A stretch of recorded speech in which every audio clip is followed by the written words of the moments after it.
Good morning everyone, কেমন আছেন সবাই? আশা করছি সকলেই খুব ভালো আছেন। আমরাও খুব ভালো আছি। আসান ব্রিফ চ্যানেলে আবার একটি নতুন সকালে আপনাদেরকে স্বাগত জানাই। দিনটি ছিল বৃহস্পতিবার।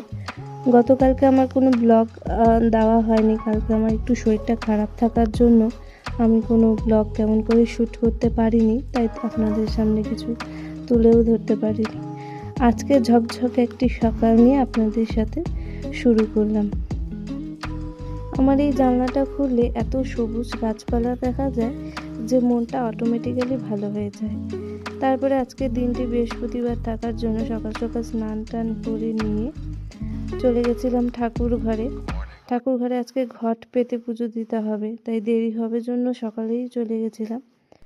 তারপরে ঘট পেতে পুজো দিয়ে ঠাকুরগুলোকে আজকে সমস্ত ঠাকুরকে আমি সোয়েটার পরালাম। আমাদের যেমন ঠান্ডা লাগে তেমনি গোপুরও ঠান্ডা লাগে, তারপরে ঠাকুরদেরও তো ঠান্ডা লাগে, মা ঠাকুর স্বামীজি প্রত্যেকেরই ঠান্ডা লাগে, তাই সকলকে উলের সোয়েটার চাদর পরিয়ে দিয়েছি।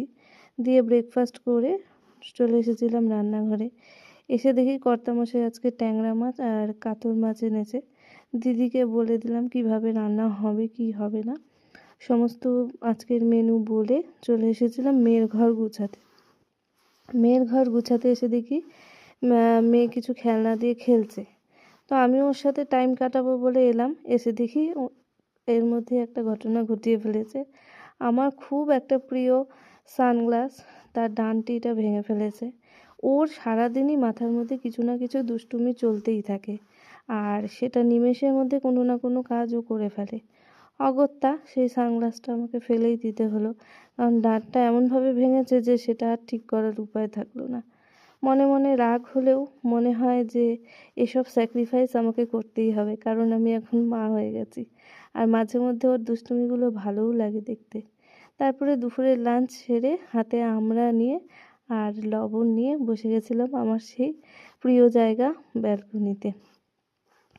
আমড়াটা আমার এক দাদার বাগানে, ছাদ বাগানের আমড়া, তো আমাদেরকে দিয়েছিল, তাই দুপুরবেলা বসে বসে লবণ দিয়ে আমড়া খাচ্ছিলাম।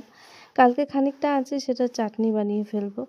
তারপরে এই যে বিকেলবেলা ঘুম থেকে উঠে ম্যাডামের মতন দুষ্টুমি করছে, একবার তেলের কৌটো, একবার ওর খেলনা এসব নিয়ে, একবার ওর আন্টিকে দেখাচ্ছে, আন্টির সাথে খেলছে, একবার আমার সাথে খেলছে, আর আমি এদিকে চলে এসেছি আমার সেই পুরনো কাপ, তার সাথে 1 কাপ কফি। আজ আমি দুধ কফি খাচ্ছিলাম, চিনি ছাড়া, চিনি দিয়ে খাইনি, আজকে দুধ আর কফি দিয়েই খেয়েছি। চেষ্টা করছি একটু ভালো ডায়েট করার, জানি আমার দ্বারা হবে না। তো মন্টুর আন্টি খুব ভাকা পিঠা খেতে ভালোবাসে, তাই জন্য কর্তামশাইকে বললাম একটু ভাকা পিঠা আনো। আমিও ভালোবাসি। আপনারা কে কে ভাকা পিঠা খেতে ভালোবাসেন অবশ্যই জানাবেন কিন্তু। আর যে একটু মাখা মিশালির মতন এনেছিল, সেগুলো দিয়ে বিকালের টিফিনটা আজকে কমপ্লিট করলাম। শীতকালে ভাকা পিঠা খেতে আপনারা কারা কারা ভালোবাসেন অবশ্যই জানাবেন। এরপরে চলে বুন্তুর সাথে বুন্তুর বাবার সময় কাটানো। ওরা দুজনকে খুব সময় দিতে ভালোবাসে, যার জন্য ওর বাবা বিকেল হলে কোথাও বেরোতেও চায় না। বিকেলবেলা একবারে গোডাউন থেকে এসে সারাটার সময় সন্ধেটা মেয়ের সাথেই কাটাতে ভালোবাসে, আর মেয়ে যত রকম অত্যাচার ওর বাবার সাথেই করে। ওদের দুজনের বন্ডিংটা দেখতে আমারও খুব ভালো লাগে। আর ওর বাবা বলে যে এই সময়টা চলে গেলে আর এই সময়টা ফিরে পাওয়া যাবে না, তাই ওর সাথে যতটা সময় পাওয়া যায় কাটিয়ে নেওয়াই ভালো, কারণ এরপরে ও বড় হয়ে গেলে আর এসব জিনিস হাজার চাইলেও আমরা হয়তো ফিরে পাবো না। এদিকে মেয়ে বাবার সাথে যুদ্ধ করছে, আর ওদিকে আমি শুনতে পাচ্ছি যে আমাদের বাড়ির সামনে একটা বিয়ে বাড়ি বরযাত্রী যাচ্ছে। আমি ছুটে চলে গেছিলাম ব্যালকনিতে, কেন যেন এখনও আমার বরযাত্রী বা বিয়ে বাড়ির এইসব দেখতে আমার খুবই ভালো লাগে, তাই ছুটে চলে গেছিলাম সেই সব দেখতে, যদি একবার নতুন বউটিকে দেখা যায়। আমার এবছর একটাও বিয়েবাড়ি নিমন্ত্রণ পড়েনি। আপনাদের কাদের কাদের বিয়েবাড়ি নিমন্ত্রণ পড়েছে অবশ্যই জানাবেন কিন্তু কমেন্ট করে।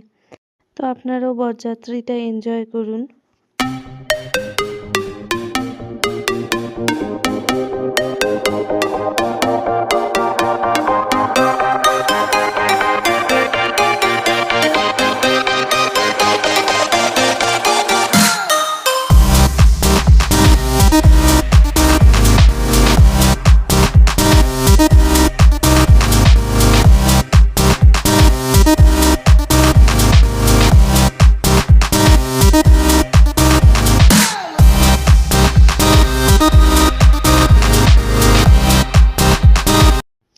তারপর রাত্রে দুধটা গরম করে নিলাম, আর সেই পুরনো আমার সেই ফেভারিট মুসলি দিয়ে দুধ দিয়ে আজকের ডিনারটা কমপ্লিট করলাম। আজকে আমার দিনটি এখানেই শেষ করলাম। আপনাদের কেমন লাগলো অবশ্যই জানাবেন। চলে আসবো আবারও একটা নতুন কোনো সকাল নিয়ে, নতুন কোনো ব্লগ নিয়ে আপনাদের সামনে। আজ চলি, tata. There's not much to do when all I can is thinking about you.